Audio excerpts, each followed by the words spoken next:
Halo, selamat siang. Ketemu lagi dengan saya di pertemuan mata kuliah pengantar teknologi, teori bahasa dan otomata. Ya, teori bahasa otomata ini merupakan salah satu mata kuliah wajib ya, yang juga dipelajari di berbagai jurusan di dalam ilmu komputer. Akan tetapi memang tidak semuanya atau porsi dalam mempelajari TBO itu sama, gitu ya. Jadi mungkin di dalam mata kuliah sistem informasi dan teknologi informasi itu pemahaman dan kedalaman materi tentang TBO itu masih lebih general atau lebih umum dibandingkan dengan teman-teman yang berkuliah di jurusan misalnya sistem komputer gitu ya, di mana berkecimpung langsung dengan yang namanya bahasa mesin atau teknik kompilasi dan lain sebagainya. Oke, tetapi walaupun demikian, TBO ini merupakan salah satu mata kuliah penting yang menjadi dasar yang kuat sebagai dasar pengetahuan yang kuat di dalam bidang ilmu komputer. Ya, nah di dalam pertemuan pertama ini kita akan membahas sedikit atau umumnya dulu deh, general tentang apa sih teori bahasa dan otomata gitu ya. Terus pentingnya apa sih teori bahasa dan otomata di dalam jurusan teknik informatika gitu ya. Nah, kita bahas satu persatu. Mudah-mudahan saya buat materi kali ini dengan compact gitu ya, dengan singkat sehingga mungkin kalian bisa belajar dengan lebih mudah, tidak terlalu panjang, dan nanti kalian harus bereksplorasi menggunakan contoh-contoh yang kalian dapatkan sendiri di luar, entah dari YouTube, entah dari buku dan lain sebagainya. Oke.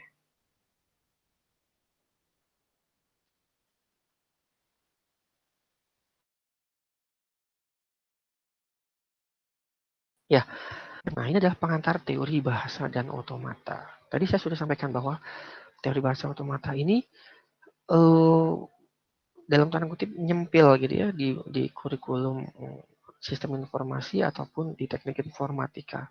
Nah, berarti kalau dia merupakan salah satu mata kuliah yang masuk di dalam eh, kurikulum SI ataupun TI, berarti ini memiliki suatu arti, punya tingkat kepentingan tertentu, ya.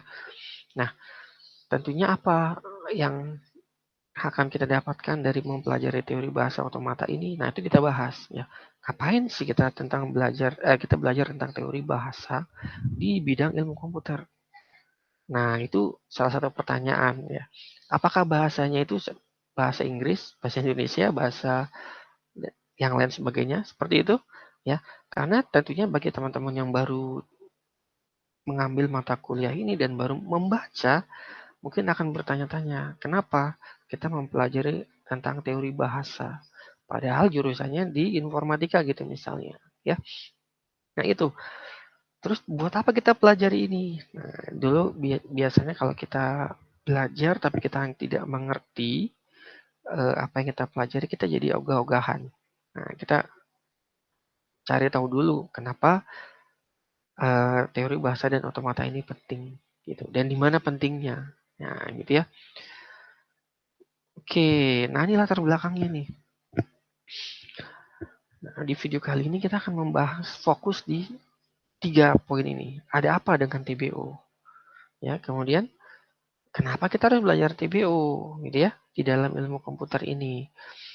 Dan emang kalau kita belajar TBO pentingnya untuk apa? Ya, terus bisa dipakai di mana pula? Ya, ya bisa saja sih karena ini mata kuliah wajib di beberapa universitas ya. Yang penting saya dapat nilai, ya boleh aja. Itu merupakan motif masing-masing individu. Ya, tetapi pada kenyataannya jika kita mempelajari TBO dengan baik gitu ya, dengan kalian mengerti konsepnya, mungkin ini bisa menjadi salah satu alternatif pengetahuan yang nanti bisa berguna pada saat kalian itu belajar tentang teknik kompilasi gitu, ataupun mungkin nanti suatu saat kalian lanjut ke S2 ataupun ke S3, ya mungkin juga akan sangat bermanfaat gitu, berdasarkan pengetahuan dan pengalaman saya, gitu ya.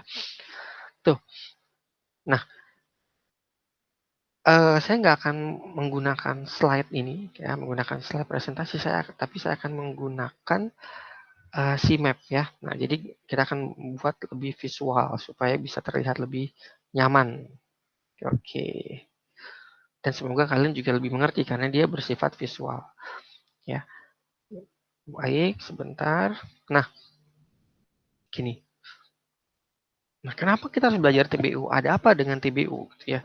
Nah, tadi saya bilang TBU ada teori bahasa. Nah, itu ada bahasa sebenarnya. Ya, tapi bukanlah bahasa yang bahasa natif gitu ya, bahasa yang kita gunakan untuk komunikasi antar manusia dan sebagainya. Ya, bahasa yang disebutkan atau yang dipikirkan atau yang menjadi bahasan utama adalah bahasa-bahasa yang digunakan dalam komunikasi antara kita manusia dengan komputer. Ya, karena komputer itu mesin gitu ya. Karena komputer itu mesin berarti bisa kita bicara dengan berarti TBO itu merupakan berarti bahasa yang digunakan itu adalah bahasa yang dikomunikasikan antara manusia dengan mesin gitu ya. Nah, ternyata ada tingkatannya. Nah, mungkin kalau teman-teman pernah belajar sebelumnya di mata kuliah pengantar komputer gitu misalnya, ya, kalian pernah atau di organisasi komputer kalian mengetahui bahwa ada 3 level tingkatan bahasa yang kita kenal ya di dunia komputer ya tentunya ya, yaitu bahasa level rendah, menengah, dan tinggi. Nah, apa yang membedakan bahasa rendah, menengah, tinggi bukan berarti yang tinggi itu dalam paling keren, paling sempurna. Ya, enggak seperti itu. Akan tapi tingkatan bahasa ini dilihat dari implementasinya pada subjeknya, pada objeknya gitu. Misalnya gini, bahasa level rendah itu memang diimplementasikan atau digunakan untuk mesin gitu ya. Dalam hal ini saya fokuskan aja dalam komputer gitu ya. Dan kita tahu bahwa di dalam bahasa level rendah ini, komputer itu hanya bisa membaca bahasa yang sangat sederhana, yaitu 0 dan 1, 0 ataupun 1 atau kumpulan 0 dan 1 yang kita sebut sebagai binary system. Ya, 0 dan 1, yes or no gitu ya. Yes or true or false ya. Jadi 1 dan 0 ya. Nah, berarti apakah kan kita ngerti bahwa 0 1 itu kita tahu kok gitu. Tapi berarti bisa dong kita belajar tentang binary dan binary karena kita ngerti tentang bahasa 01 atau bahasa binary, berarti bahasa binary merupakan bahasa level tinggi dong. Ya, tidak seperti itu, ya. Tapi pada kenyataannya itu cukup kompleks. Misalnya gitu huruf A besar gitu. Kalau di dalam skema ASCII huruf besar itu misalnya 65 nilainya. 65 itu akan dibentuk menjadi deret binary. Misalnya 01001111 misalnya seperti itu. Nah, apakah kita hafal apakah kita hafal kombinasi setiap huruf dan angka yang dikodekan dalam binary digit itu? Oke. Ya padahal misalnya kalau kita lihat di keyboard kalian perhatikan keyboard kalian itu ada A, S, D, F atau Q, W, E, R, T, Y misalnya gitu. Itu semua begitu kalian klik salah satu dari keyboard tersebut itu akan dikodekan dalam bahasa biner. Pertanyaannya kalau nggak ada pengkodeannya, apakah kalian bisa menghafal 01 kombinasi 0101 tersebut? Ya, gitu. Jadi itu alasannya. Jadi level rendah itu bukan dari lengkap atau tidaknya, tapi diimplementasikan di mana atau diterapkan di mana. Gitu. Di tengah-tengahnya itu ada level menengah. Level menengah itu ya contohnya bahasa assembly. Nah ini udah contohnya kita udah bisa tahu tuh ada perintah-perintah langsung. Misalnya add.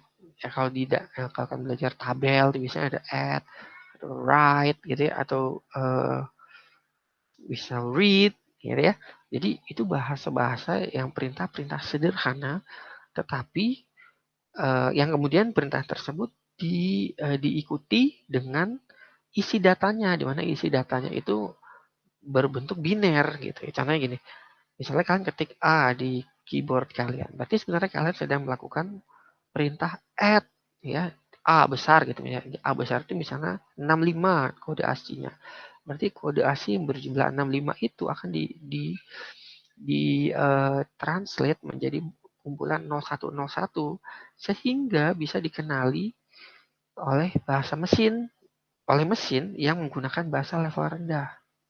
Nah, itu ya. Itu contohnya bahasa assembly. Nah, kemudian ada bahasa level tinggi. Nah, ini dikenali manusia, tapi komputer nggak ngerti gitu. Ya, contohnya ya udah kalau kalian pakai ketik PHP, kalian buat aplikasi menggunakan bahasa pemrograman tertentu, PHP, C++, dan lain sebagainya yang bisa kalian ketik, kalian bisa manipulasi di keyboard kalian, muncul di layar, dan lain sebagainya. Nah, itu adalah level bahasa tinggi. Jadi problemnya adalah komputer tuh nggak ngerti sebenarnya bahasa-bahasa pemrograman yang kalian pakai untuk mengembangkan aplikasi tertentu itu. Ya, dia sebenarnya hanya mengerti 0101 gitu. Ya, jadi kita harus tuh punya penengahnya atau penerjemah dalam tanda kutip kali ya, penerjemah ya yang akan menerjemahkan bahasa yang kita ketahui sebagai manusia, sebagai developer suatu aplikasi gitu misalnya contohnya ya, ke dalam bahasa mesin sehingga perintah yang kita masukkan dalam bahasa level tinggi itu bisa dieksekusi oleh komputer yang pada dasarnya menggunakan bahasa dengan level yang lebih rendah. Oke, nah ini contohnya nih.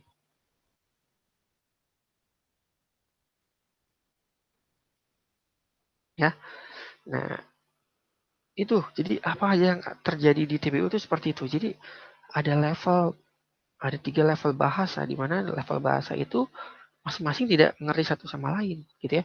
Dimengerti saat dibutuhkan suatu penerjemah, suatu intermediate gitu ya, yang dapat menerjemahkan antara dalam saya contohkan bahasa level rendah dengan bahasa level tinggi.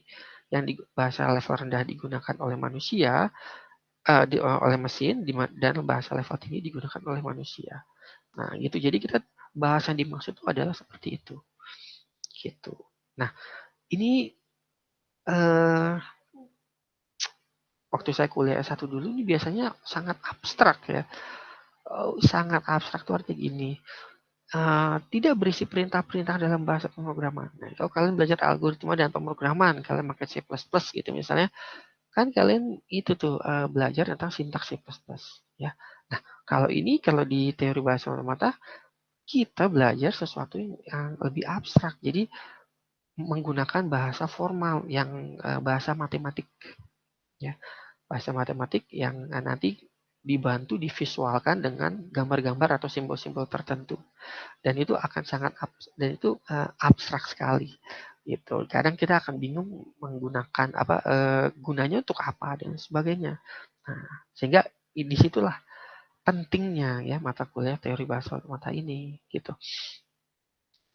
Ya, lanjut nih. Berikutnya kita lihat yang gambar yang ini nih. Gambar yang ini nih ya. Pada gambar yang ini kita lihat tadi saya contohkan bahwa bahasa level tinggi harus terkonek supaya dia bisa berkomunikasi, supaya kalian bisa meran suatu program yang kalian buat itu, dia harus bisa dieksekusi oleh komputer di level rendah. Kemudian, bagaimana caranya?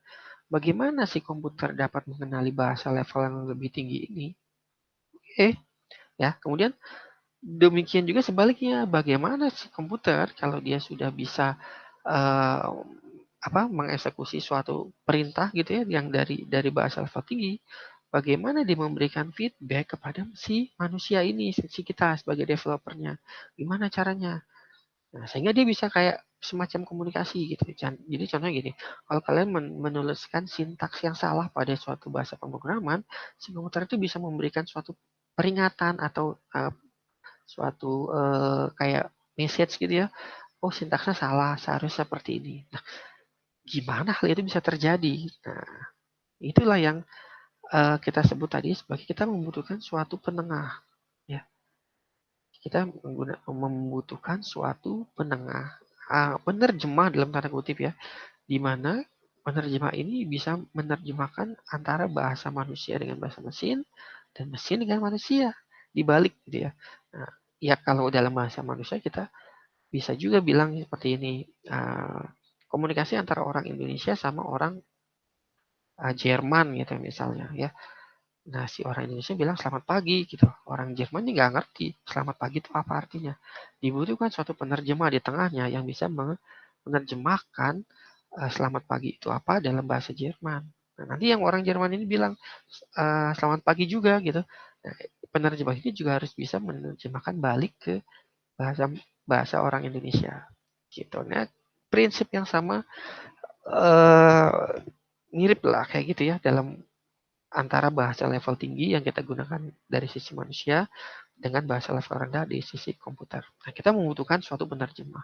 Nah, penerjemah itu bahasa komputernya gitu ya, bahasa komputernya itu adalah compilator atau kompilator. Makanya kalau kalian belajar atau membuat suatu aplikasi, kalian mau mengecek aplikasi itu sudah benar atau belum, bisa running apa enggak, kita butuh namanya compiler. Ya, kalian bisa sering kalian sebutkan di-compile dulu. Ya, tapi kalian nggak ngerti compile itu apa sebenarnya gitu ya. Nah, sebenarnya compile itu adalah suatu proses penerjemahan dari level bahasa tinggi ke level bahasa mesin. Ya, dari hasil compile itu kita tahu, oh ternyata ada salahnya.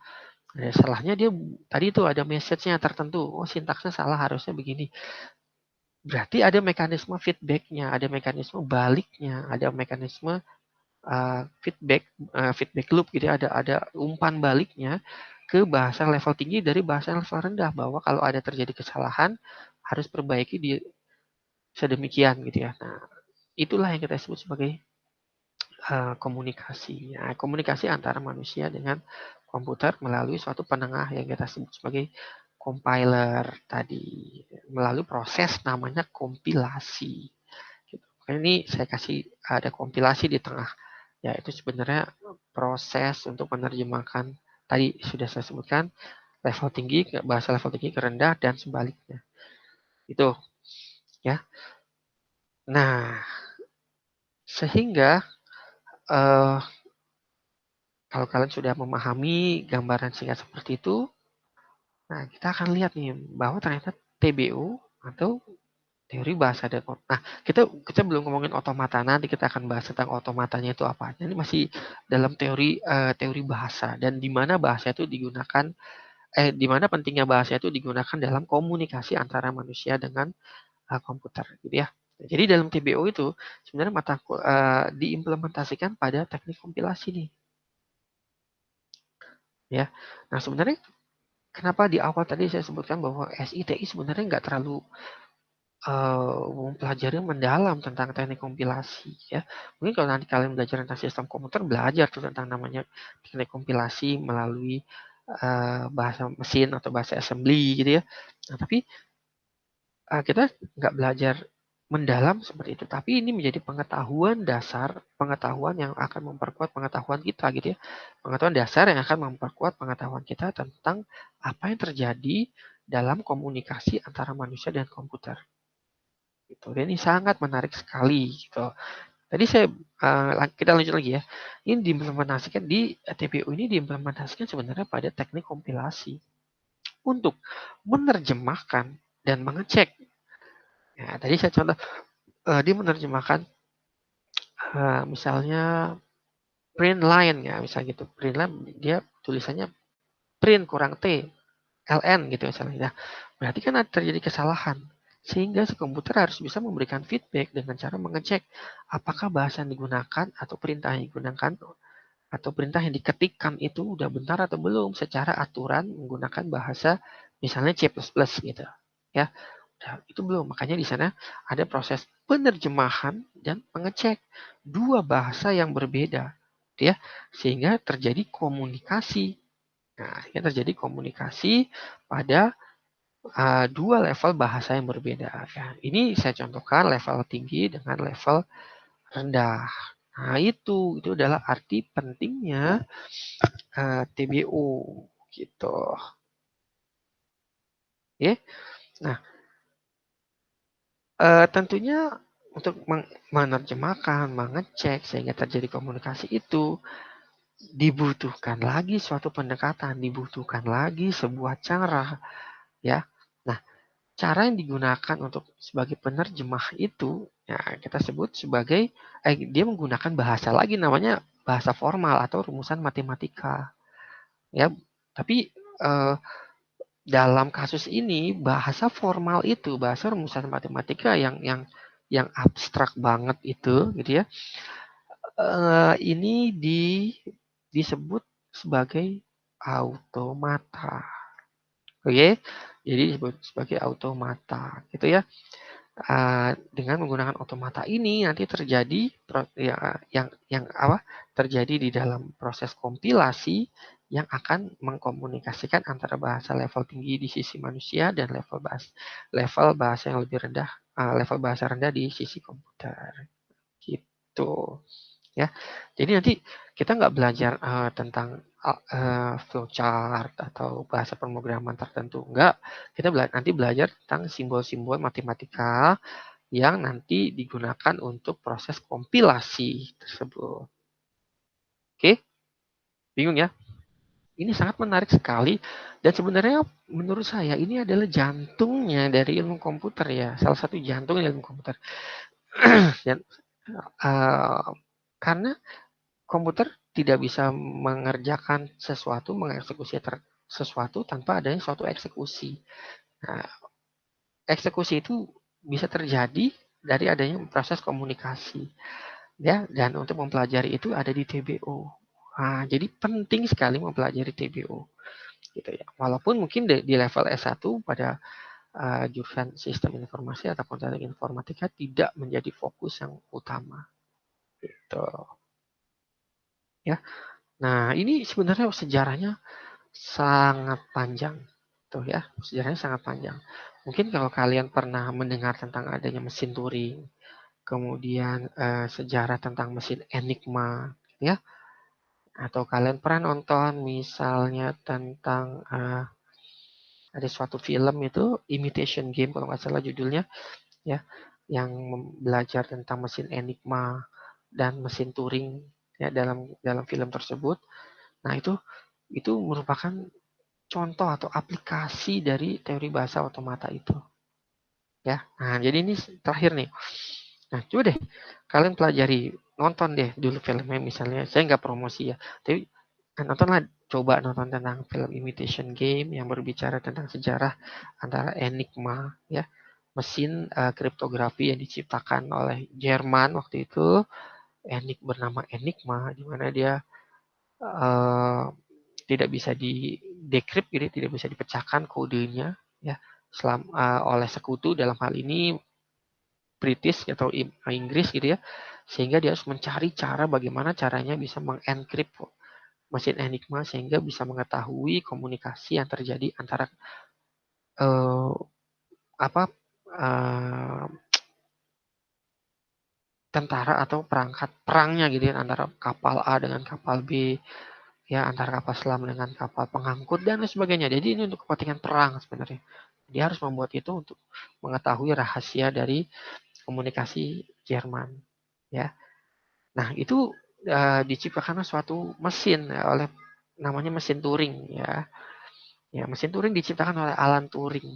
Ya, makanya kalau kalian pelajari ilmu komputer pasti nggak akan lepas itu dari namanya Alan Turing, karena bisa dibilang Alan Turing itu merupakan bapaknya ilmu komputer, ya. Karena dengan konsep mesin Turingnya inilah terjadi komunikasi antara manusia dengan komputer, dan sebenarnya komputer dapat menerjemahkan, dapat mengcrack, dapat mencari solusi dari permasalahan yang ingin diselesaikan oleh manusia, ataupun manusia ingin juga menyelesaikan masalah yang suatu permasalahan, gitu ya, dan kemudian dia bentuk program komputernya. Nah, sama seperti kalian pada saat kalian bikin suatu program atau aplikasi tertentu, kan kalian pasti ingin menyelesaikan suatu problem tertentu dengan menggunakan aplikasi yang kalian mau buat. Nah, itulah. Jadi mirip seperti itu, tapi beda level itunya, beda level pengimplementasiannya, ya. Ya, karena kalau kalian tadi membuat aplikasi untuk menyelesaikan masalah tertentu, itu berada pada level yang tinggi, pada level atas, gitu ya, di dalam layer ilmu komputer. Sedangkan kalau kita membahas mesin Turing, pendekatan Turing gitu ya, itu berarti pada level yang lebih rendah ya. Jadi di level bagaimana si mesin itu bisa mengakomodir permasalahan yang kita buat, atau dia bisa mengerti masalah yang kita buat, kemudian memberikan feedback lagi untuk itu. Oke, ya silakan nih. Jadi untuk pertemuan kali ini saya belum membahas tentang apa itu otomata, bagian-bagian seperti apa, simbolnya seperti apa. Kita akan bahas pada video dan pertemuan berikutnya. Gitu. Oke, saya stop sharing dulu. Oke. Oke, demikian pertemuan kali ini. Kalian bisa buat catatan-catatan yang penting dari pengertian tersebut, karena penjelasan yang saya berikan ini adalah penjelasan yang sangat penting di awal, yang menjadi fondasi kita. Mungkin bisa membuat kita termotivasi kenapa kita harus belajar ini. Ya, karena itu sangat penting sehingga kita bisa semangat belajar. Gitu ya. Oke, sampai ketemu lagi pada video video berikutnya. Saya tutup pertemuan kali ini. Selamat siang. Semoga bermanfaat.